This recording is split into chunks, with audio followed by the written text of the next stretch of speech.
the second thing is that कि Chief Justice of India and other judges of the Supreme Court they continue to be 65 years.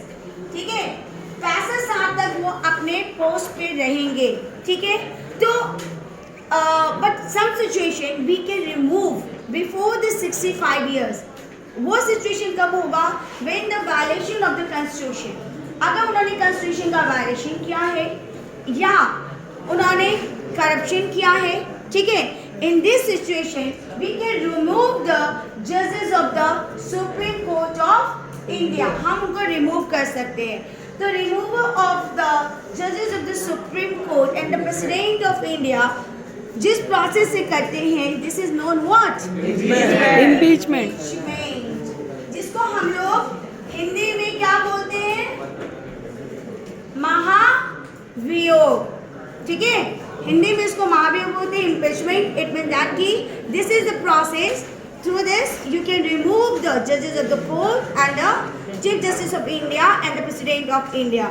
Now, who became the Chief Justice of India? Of course, ये एक collegium के through होता है जिसमें senior most जो आपके जजेस होते हैं, तो उन सीनियर मोस्ट जजेस का रिकॉर्ड होता है and it send to the president of India.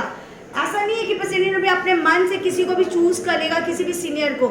Senior तो बहुत होंगे, हर हाई कोर्ट में कोई ना कोई सीनियर होता है, सुप्रीम कोर्ट में सीनियर होते हैं.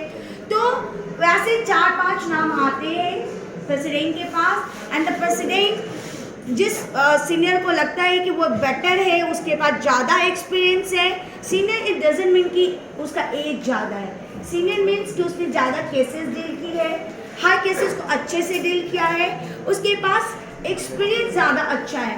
तो ऐसे तरीके से इस प्रोसेस से होता है. तो ये कॉलेजियम कल आता है, आपके बुक में भी है कि किस तरीके से ये जो कॉलेजियम सिस्टम होता है, इस बेस पे आपका जो अपॉइंटमेंट्स होता है चीफ जस्टिस ऑफ इंडिया का. अब है 33 जजेस.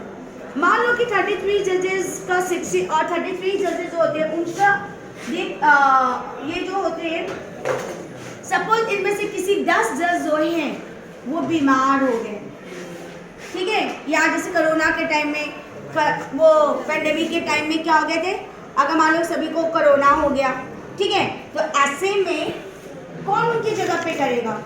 तो ऐसे में जिस भी को चूज करते हैं वो हाई कोर्ट से, तो ऐसे लोग टेम्प्रोरी बेस होते हैं जिसको हम लोग एडॉक बोलते हैं.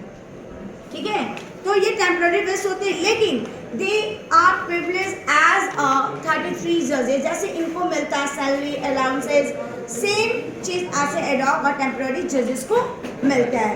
ठीक है, अंडरस्टूड?